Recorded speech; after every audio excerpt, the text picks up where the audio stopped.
Record on this.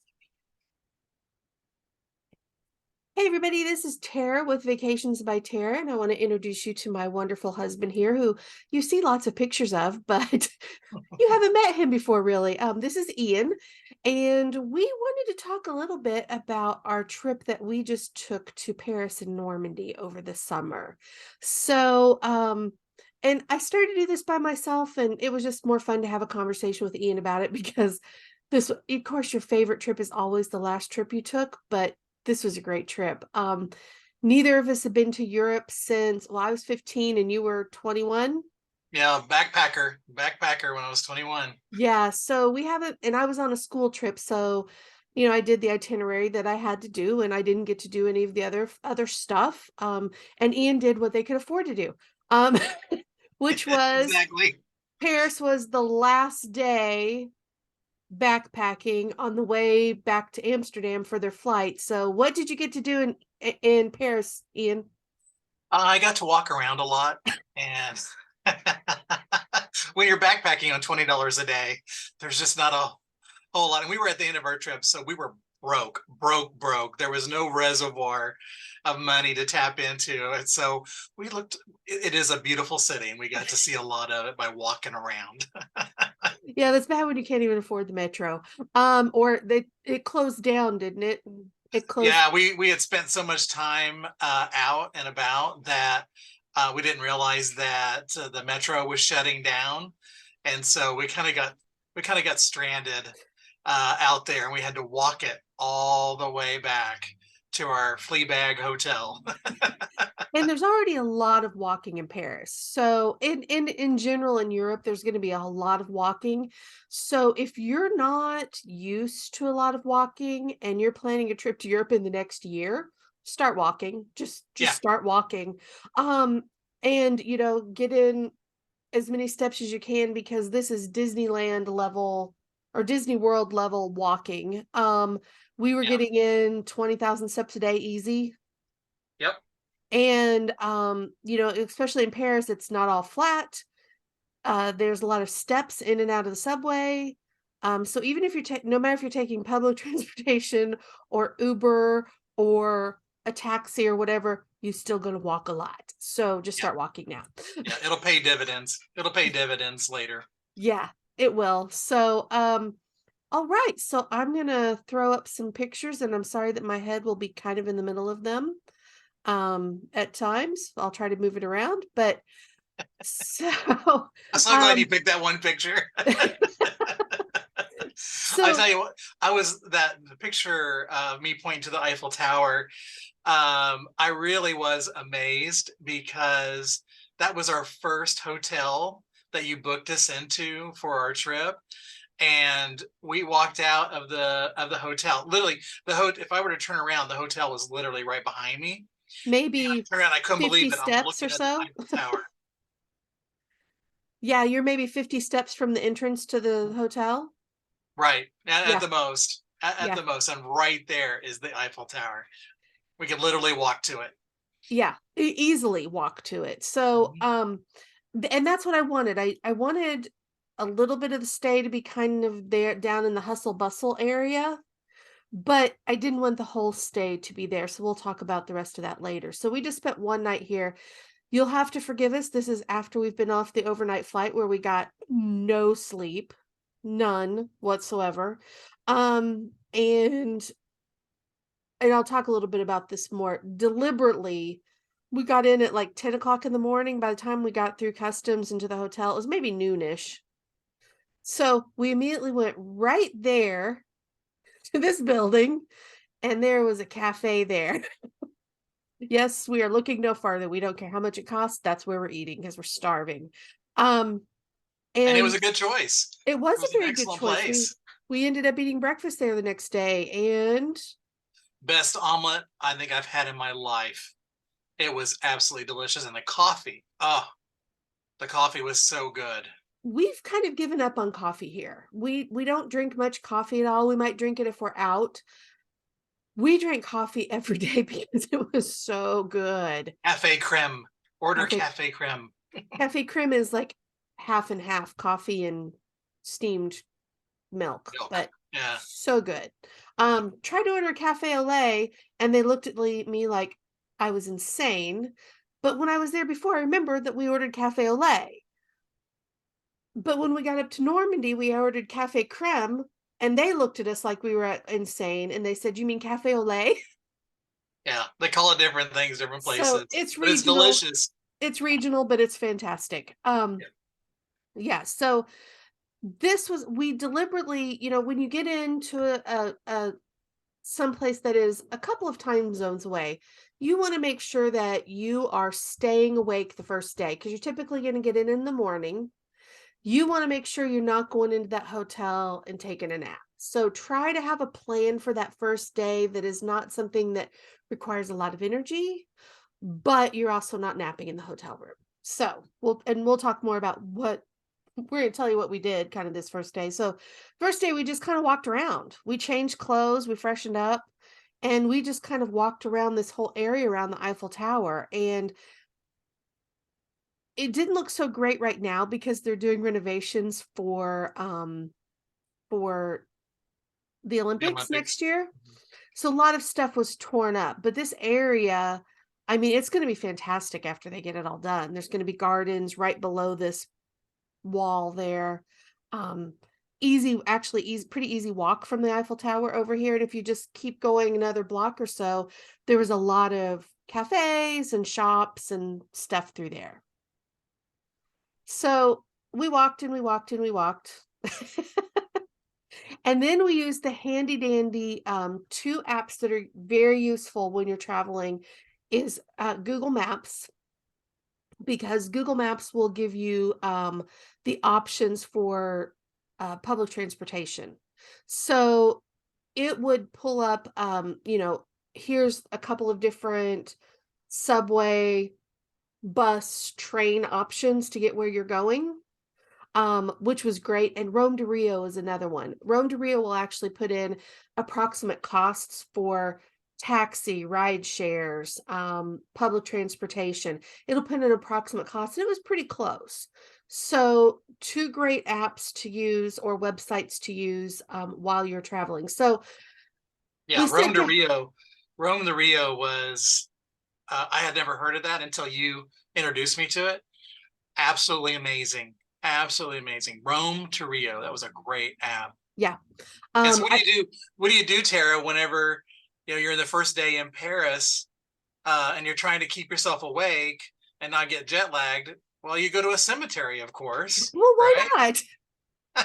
I And actually insisted on this one because this is the afternoon. We went to the Eiffel Tower, of course, and then this was on my bucket list. Père Lachaise Cemetery in Paris was on my bucket list because when I was a backpacker, as we mentioned earlier, and broke, one of the things that me and my best friend wanted to see was Jim Morrison's grave, the lead singer of the Doors. He passed away in Paris, and he's buried there in Père Lachaise.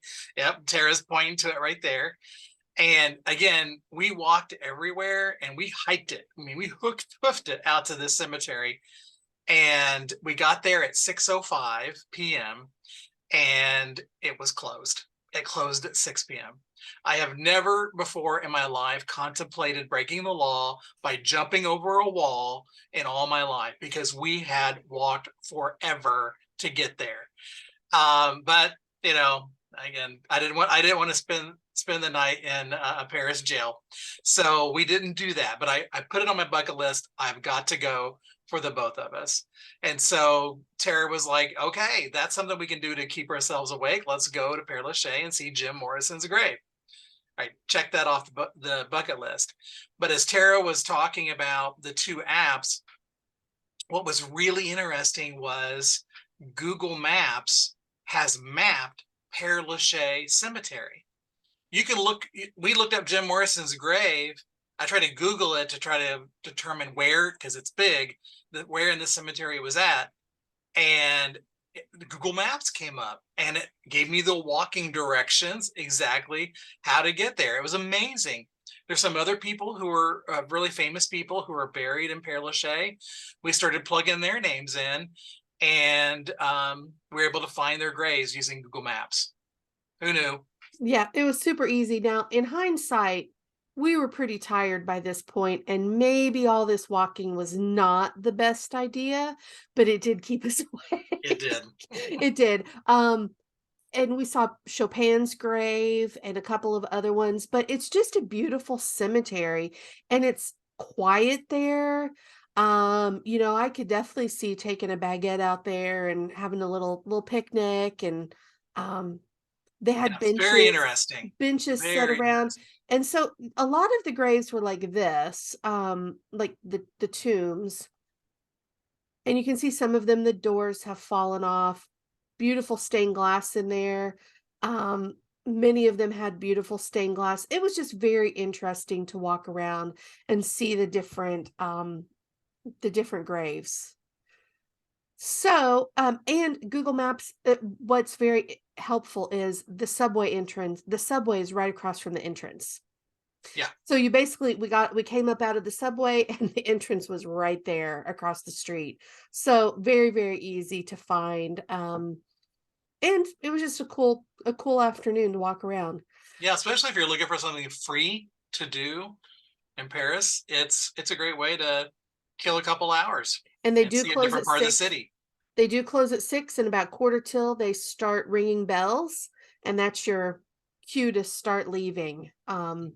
But very cool day. So the other thing that I did purposely months before we went. Um, we got and since we're gonna be staying right there at the Eiffel Tower, we knew we'd be able to walk back to our hotel very easily afterwards. We got late, um, tickets. It's a tour to go up into the Eiffel Tower, up to the top, and I think it started at, like, 9, or I think we went in at, like, 9 o'clock. It was Yeah, late.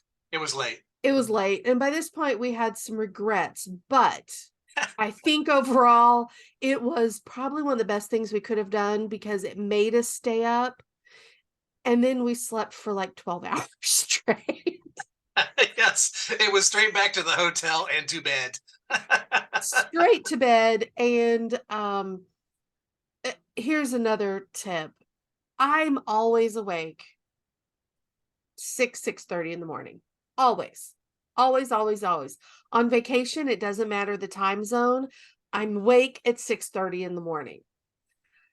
I slept until like 10:15. So, if you don't know your checkout time or you have someplace to be, just set the alarm, do a wake up call, something, because I honestly we didn't know what time we had to check out.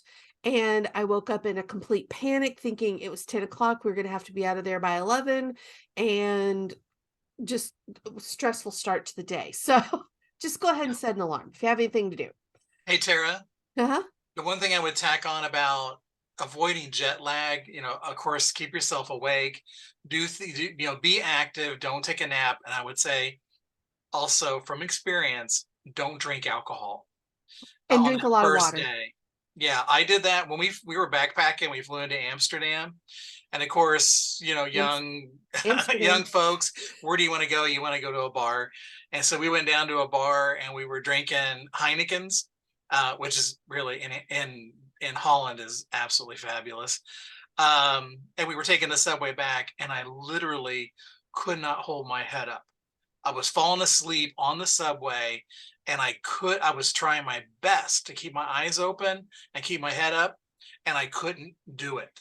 And that's not a very good feeling. I don't like the feeling of being out of control, and I was definitely out of control there. So don't drink alcohol on your first day when you take a long trip like this. And make sure you're drinking a lot of water. Yes. Just for and there's I'm gonna have some more things coming up about this, but just to help with, possible blood clotting and different things like that from flying, you want to make sure you're staying hydrated too. Yeah, and that would not help. So, all right. So after we said we just stayed there by the Eiffel Tower one night because I wanted to experience. Ian kept asking me what I wanted to do. Well, I'd been to the Louvre, I'd been to the Eiffel Tower, I'd been to a lot of the places when I was there. Um, and I said, I want to get out into these neighborhoods and experience, not stay in the main touristy area.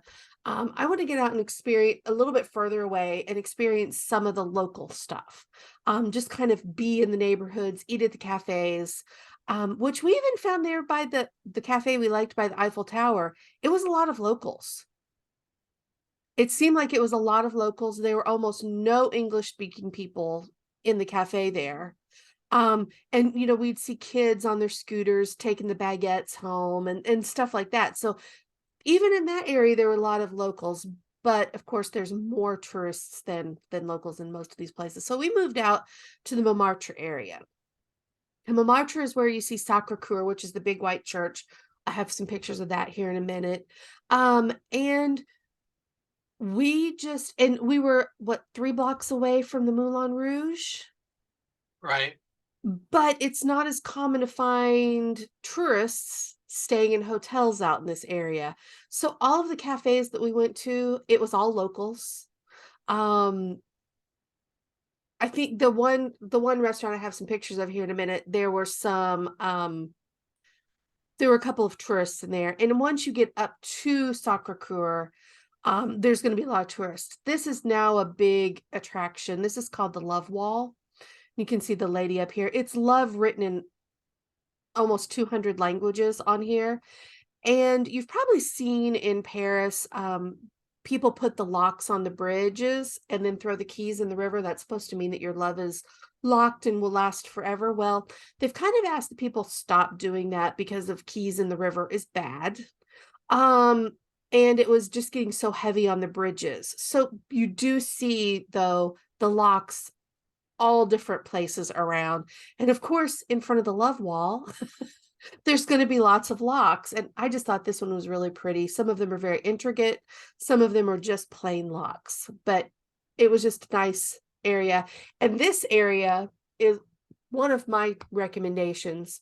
This is in a little park. People come in and they look at the love wall and they don't go sit down and enjoy the little park. Was it anything special? No. But what we saw was a lot of local people taking their lunch in and having their lunch at the back of the park away from the people. And it was nice and it was quiet. And it was just a lovely little place. So find some of those quiet spots in the middle of all the busy and just enjoy it. We went back the next day and just sat in the park Yeah. and Just be present, yeah. right? Just be present because it's a lot of walking, it's a lot of moving around, and you're going through your itinerary, but take moments to just sit and be still and soak the atmosphere in, and especially in my mantra, because if you're an art lover, Paris, of course, is a mecca for art lovers. But even in my mantra was a artist haven back in the day, and it still is. And we just saw like that mural up in the upper right corner, just beautiful artwork on the buildings, um, just everywhere. So that's one of the things I really liked about it. You just turn a corner and you're like, oh wow, look at that mural. It Mhm. was really a lovely neighborhood. And here is Sacre-Cœur. It's 200. I hear that it's 220 steps up. I couldn't keep count. Um, but it was It's a a long lot. way up. And It's then a lot. yeah, if you go up and go over this direction, that's where you're going to find little shops, little cafes, and artists.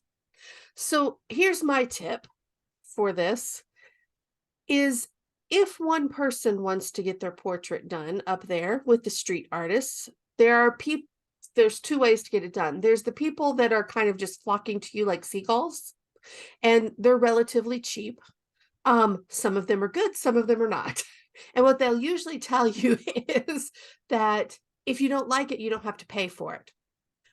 If you don't want one done, though, just keep walking. Don't talk to them. And if one person stops and gets their portrait done, everybody else leave and go far, far. Yes, because they'll start doing. You'll get. They're You kind of can't. like pigeons, right? You throw a piece of popcorn to one pigeon, and then here comes all the rest, right? So yeah, So if one person wants it done, then I suggest everyone else just walk away yeah. and meet them down the block and just keep saying no. So but lots of stuff to do up in that area. I will tell you, I saw before we went that one of the tips that I saw was to walk around to the back of Sakakura. Everybody takes this picture from the front and nobody really walks to the back. So, and there's a public park here. Another tip, public restrooms right there, right there. That's why you see all those people standing there, because there's a public restroom there. So if you have to and you don't want to go to a cafe, then um, you can go to the public restroom there. Nice, quiet little park. Again, you see locals sitting in there. Um, and I loved the back of Sakakura. I thought it was just gorgeous back there and not a view that you normally see. So, Yep, and um, away from the crowds. There was and hardly away from, anybody back there. There was a few people back there, but it was very quiet. mhm, And just especially after doing all those steps to get right. up there, it was a really nice place just to sit and relax and let your feet recuperate. And at that point, you're on the highest point of Paris. So you have a view of the whole surrounding area. It was just gorgeous. We really Beautiful. enjoyed it. Here's some artwork from inside Sacre-Cœur, which I just thought was lovely. And then this is a restaurant we ate in the Montmartre area who claims to be the oldest restaurant in Montmartre. Probably was. It Maybe. looked old. It was very old, but they wanted it to look like the 1800s, that Belle Epoque era where you had Toulouse-Lautrec and all the artists in Montmartre. That's kind of the vibe they wanted to have. Is this could be very well just like a restaurant where the artist would have been back in the day. There was a guy playing piano there, and he would bring around his songbook if you wanted to request things. They had a regular menu, and then they had a set menu with 3 courses that you could order.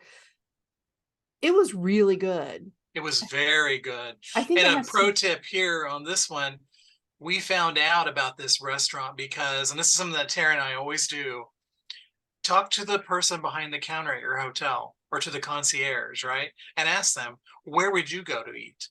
What's your favorite place in this neighborhood to go to eat? And almost always, because they work there and they probably live there, they'll have a great recommendation. And this was the recommendation from Mhm. the lady that, working the desk at our hotel. And she was right. It was phenomenal. It was very good. We really enjoyed that. Um, and of course, like I said, I wanted to get out and do some of those local things and experience the things, but you're in Paris, so you got to do the big stuff too. Um, you can't go without hitting the big tourist attractions. I No, guess if you're Anthony Bourdain, because I remember watching him on an episode one time talking about Paris, with a group of very people very proud that they'd never been to the Eiffel Tower. Fine, you don't have to go to the Eiffel Tower, but most people are wanting to do at least some of the touristy things. you So got to do it. I mean, you yeah, got.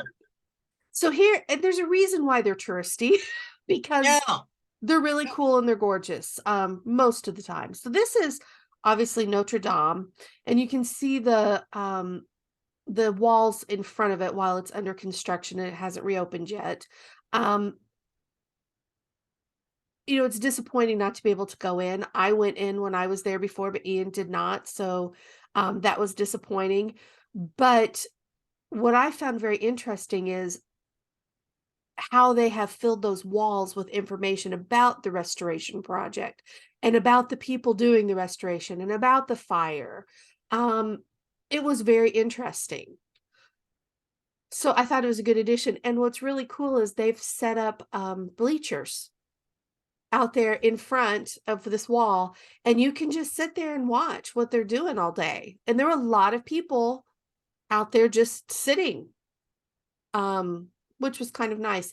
They also have the an archaeological dig site that's just in front of that. If you buy the city pass, it's free. If you don't buy the city pass, I'm not sure that I would pay for that, but it was No. included in our city pass, so we went. So Yeah, it was worth it. It was worth it to go down there. Um, I would just tack. Yeah, you mentioned Anthony Bourdain. One of my favorite quotes from him has to do around souvenirs. And Tara and I, we sat down and had lunch literally right across the street from Notre Dame. And we had this terrific booth or table that was looking out the window directly at it. We were sitting there, and I asked the waiter, well, let me just give a little bit of background. My favorite beer comes from France. And we were sitting down and we are having lunch, and they had my beer on tap, and I was so excited. And they brought it over in a really cool beer glass, branded for the beer that I like and everything. I'm like, oh, that's fantastic. And the quote that I think about most often from Anthony Bourdain was around souvenirs. And he said, I don't buy souvenirs anymore because they're all made in a factory in Taiwan anyway. And he had a really good point. So I don't want to buy the kitschy stuff, right? And so for me, when I saw that glass, I wanted one, and I asked the waiter, "Hey, where can I buy a glass like this?" And he's like, "Oh, you want one?" He said, "I'll sell you one, €3, which is like a $4." And I said, "Okay, I'll take you up on that." And I did, and he sold me one of those glasses. That's one of the best souvenirs that I picked up while we were Mhm. there, because I'm going to use that, often, and it's going to remind me of that cafe and Notre Dame. So that's my tip. Look for those souvenirs that'll be meaningful to you, and maybe not the ones that you would pick up at a touristy shop. Yeah. And we always try to buy something local, really hard. We try to find something local um when we travel. But and that you just sorry, dogs. Hey, Bella, Bella, Bella. No. Okay. And of course, here's the Louvre, which if you like art, you're gonna want to go to the Louvre, definitely. Now we did a last entry tour to the Louvre, which was great. Because the Louvre is super crowded in the morning, there's huge lines. In the afternoon, it is, or in the evening, it's not as crowded. We didn't have a lot of lines.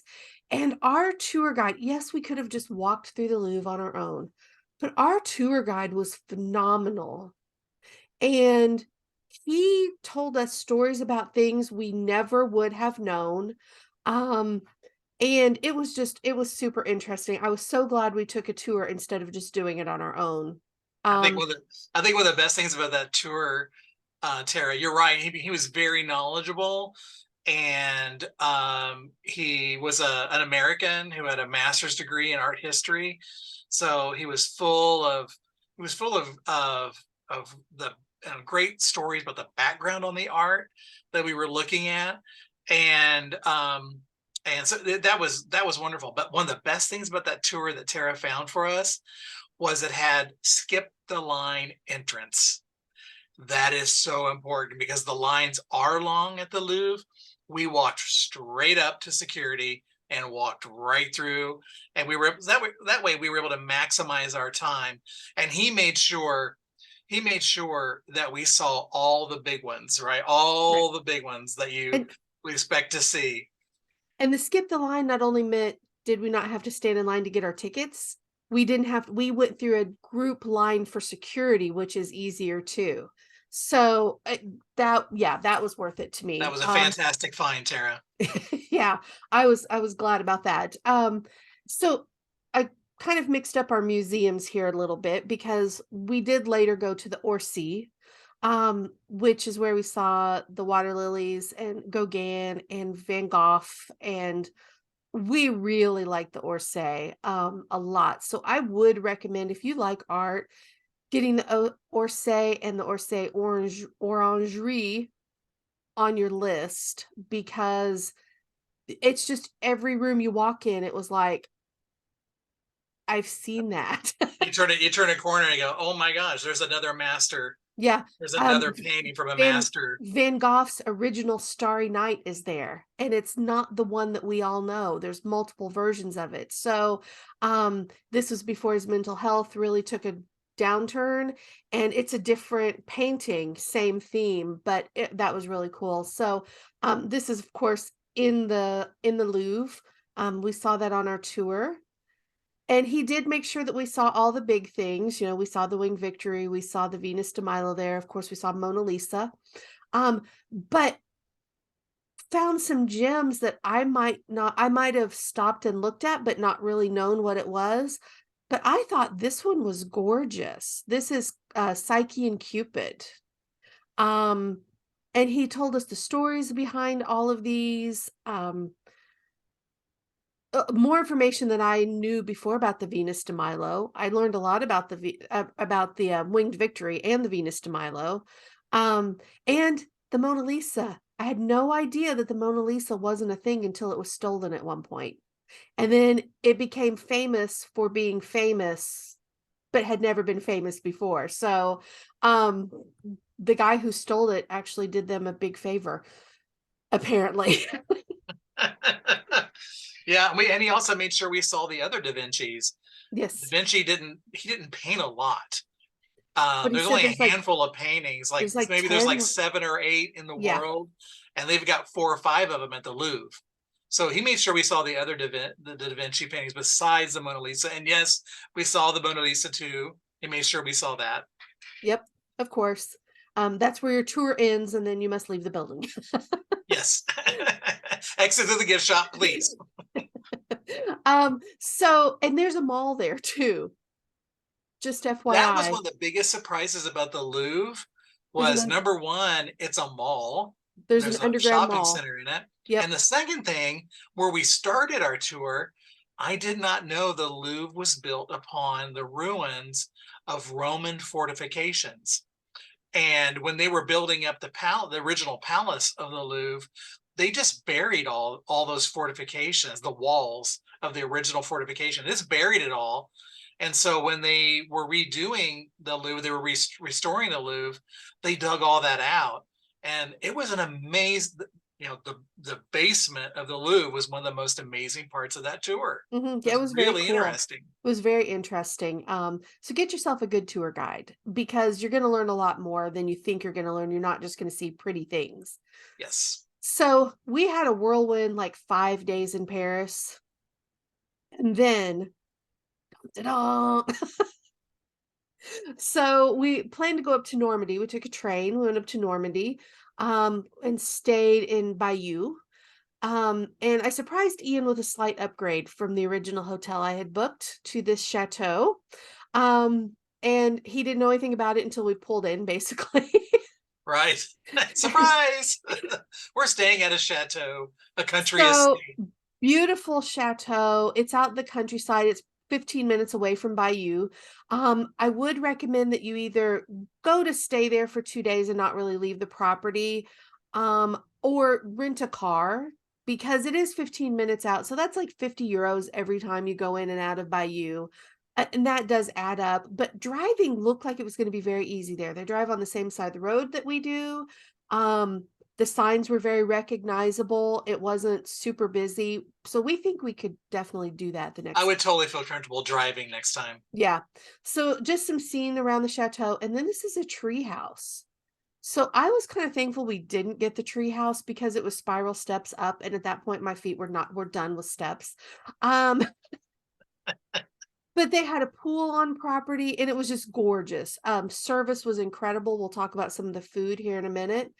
But it was just a lovely, relaxing stay after the busy hustle bustle of Paris. So, just think about that too. If you're going from place to place to place, doing, you might need some downtime.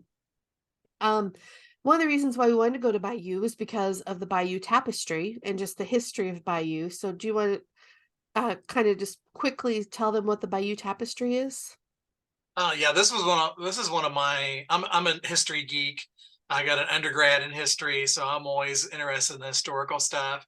And the Bayeux Tapestry tells the story of William the Conqueror's invasion of Britain in 1066. The last successful invasion of Britain was in 1066 by William the Conqueror, and they had this tapestry created to tell that story. Remember it at this time, at that time most people were illiterate. So they embroidered the story on this tapestry. It had been lost for many years. And then it was found in the cathedral, which is the picture on the right. And it's now in a museum.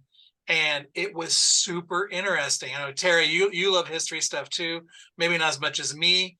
Did you find that interesting? Oh no, it was very interesting. It's a quick little tour. We were probably in there for 15 minutes. It's an audio recording, so you just hold it up and the group just walks along slowly. Um, and it was timed perfectly to go with that. But it's 270 feet long and it's 1,000 years old, people. And that's just, I just found that very cool. And it was very much, you could tell the story even if you didn't have the audio guide, you would still have a really good idea of exactly what was going on, even if you didn't know the story. So, and then Bayou was just a gorgeous little town. Um, Here's some pictures of Bayou. We just walked around. It was raining that day, and it was a Sunday, so a lot of the shops were closed. But we just walked around. We sat in a couple of cafes. We found a little flea market. um, And it was a great relaxing day. Still got a lot of steps in, but very nice. And then my bucket list for this trip was Mont Saint Michel. So Mont Saint Michel, you can see it's an abbey up at the top there, and it's a village that was built up around the abbey. Back in the day, before they built the bridge that we're standing on, you couldn't get over there during high tide. So high tide is completely cut off. Low tide was the only option. And you can see this is all sand, but it's not just any sand. There's patches of quicksand in there. So here, let me show you the bird a little bit better too. The seagulls over there were fat and bigger, and they were happy seagulls. He doesn't look very happy, but they were pretty cute. So all of that sand surrounds this, and it's actually in the Bayou Tapestry because some of the invaders got stuck in the quicksand and had to be rescued. And it's still kind of, you have to know where you're going. Our guide that day did not recommend getting out there unless you were with somebody who knew where they were going, because quicksand, it is a problem. You could get stuck in there. Yeah. You get stuck. So it was a beautiful view, and it was also very secure because high tide comes in super fast. So as we were there, we saw the tide coming in, and I mean, it came in fast, and suddenly there was water where there had been none. So very secure, fortified. This was a very popular abbey back in the day, so lots of people made pilgrimages there, and they had a scriptorium. So this is where the monks would have copied the books back at the day, and that was a very specialized, very prestigious thing for this abbey, is to have a scriptorium there. Again, we had a private tour that day. Our guide was fantastic. He was an archaeologist. And just it was a great tour. I really enjoyed that. I did too. It was fascinating. So now we're on to everybody's favorite part of a trip, usually the food. Yes. So, and they're Yes. not lying when they talk about food in Paris and in France. I mean, it's phenomenal. It's just phenomenal. Everything is fresh. You don't go to cafes and get stuff that 2,000 other cafes are selling because you get it in a tub. No, they make everything fresh. It's wonderful. These two things were actually at the chateau. This was a shrimp, and it has vegetables. You can see there's green beans there. There's nasturtiums. A lot of that was grown there on the property at the chateau, and the rest of it was all local. And then this is a crepe, which was a salted caramel crepe. So that was very good also.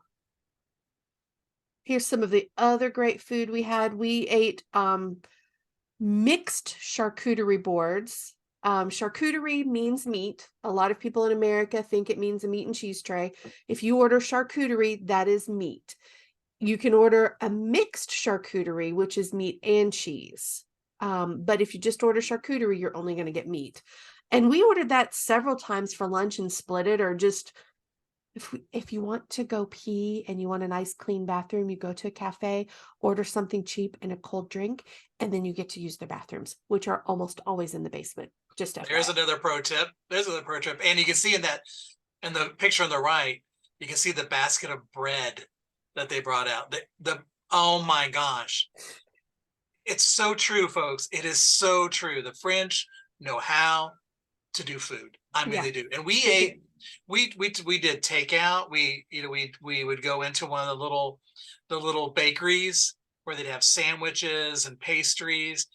And from that to the gourmet meal that we had at the chateau, we didn't have one bad meal, did we, Tara? No, everything Nothing. was fantastic. Everything And was fresh and if fantastic. you're looking to save money going into those bakeries to buy a sandwich, or something quick in the bakeries is a lot cheaper than going to a cafe. Cafes Oh have yeah. clean A bathrooms sandwich though. was like €5. I mean, like a sandwich and a bottle of water. Yeah, It's like €5, nothing. but cafes have the clean bathrooms. Very Yes. necessary. So of course there had to be escargot, it's France. And this salad was phenomenal too. And that was at the place by the Eiffel Tower, which, we kind of thought it's probably not going to have good food. That was phenomenal. Um, and then here's our meals from the oldest restaurant in Montmartre. I got salmon. Ian got duck. The best duck I've ever had. I love duck, but it's rarely done well. I haven't had a really good duck in the United States. The duck there was wonderful, so tender, so delicious. And the potatoes were wonderful, whether they were French fried or pan fried. Oh my gosh, the Yep, potatoes were delicious. no And all the complaints. vegetables. And then when we were up in Normandy, of course, I had onion soup everywhere. It is one of my favorite things, and it was good. You don't Up call in it French onion soup. You just no, call it onion soup. just onion soup. Although one menu did say French onion soup, and I kind of laughed because obviously they get a lot of tourists there. Um, so up in Normandy, the shellfish were in season, so these were fresh mussels, and I eat mussels everywhere, and I've never had anything this good. I had oysters at the chateau, and those oysters were some of the best things I've ever had in my life. Didn't taste anything like oysters I've had here. I mean, I was just super impressed. And then, Ian, what was the surprise of the trip? Oh, can you go? Wait, can you go back one? Oh yeah, One more forward. this one. Oh yeah. Yes, there's Cafe Creme Oh behind yeah, your the seat. cafe creme. We were That's Cafe cold. Creme. We were actually cold that day, so middle of the Oh, day we got soup and cafe creme. it's so delicious. Okay, the biggest surprise of the trip: cheeseburgers. I was seeing cheeseburgers everywhere we went on the menu, and I'm like, I don't want to come to France and eat a cheeseburger. How good could that be?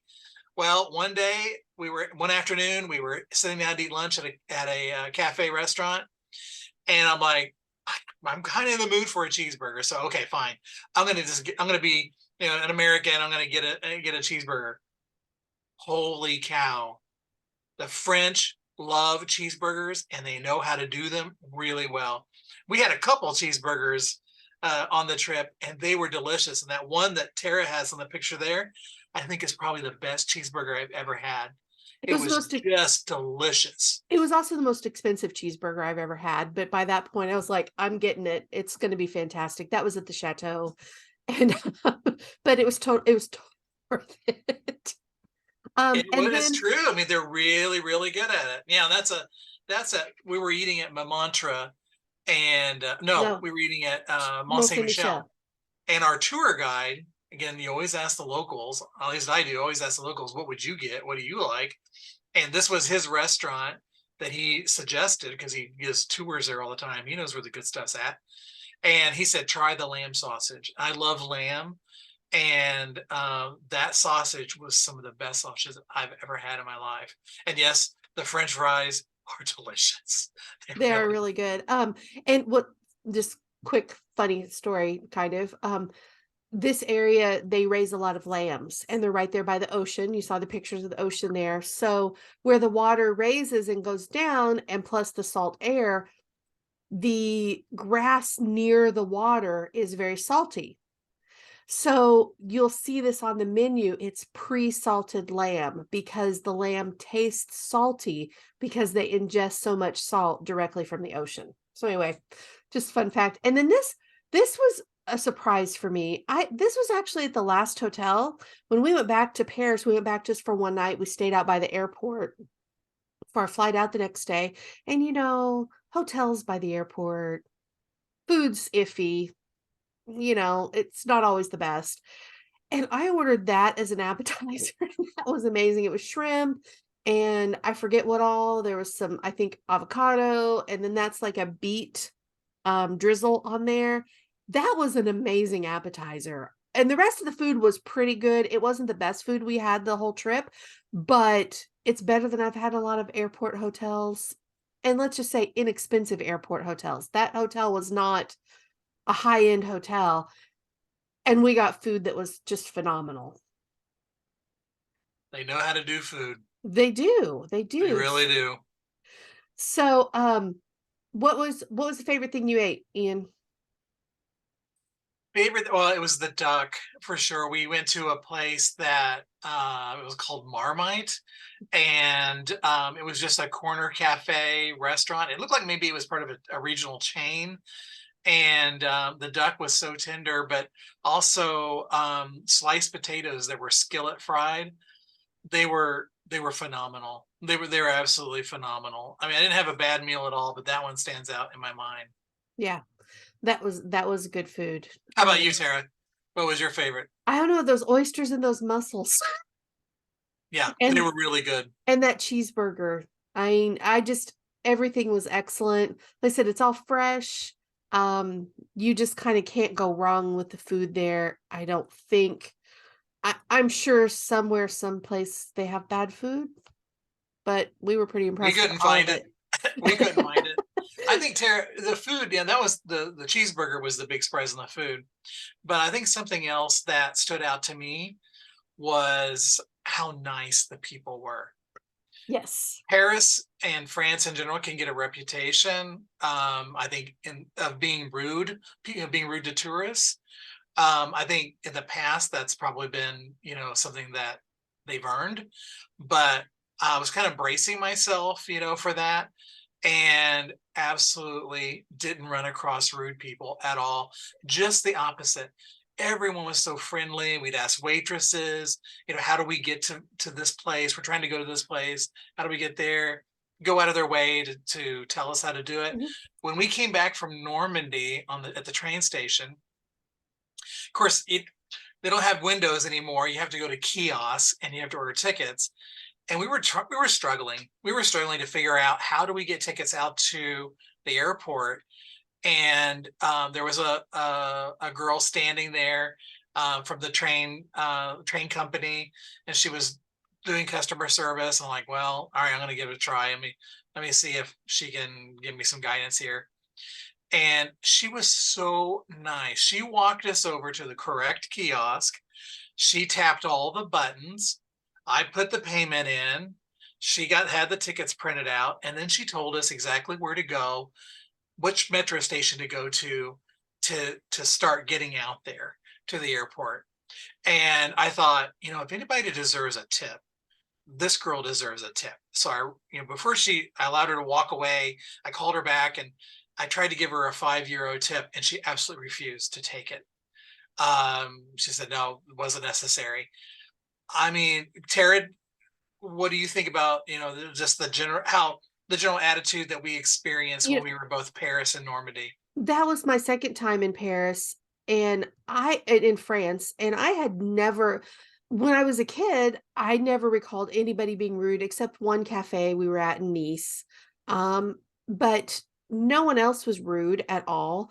And this time I found the same thing. Now, if you greet everybody with a smile and a bonjour, that's probably going to open a few doors for you.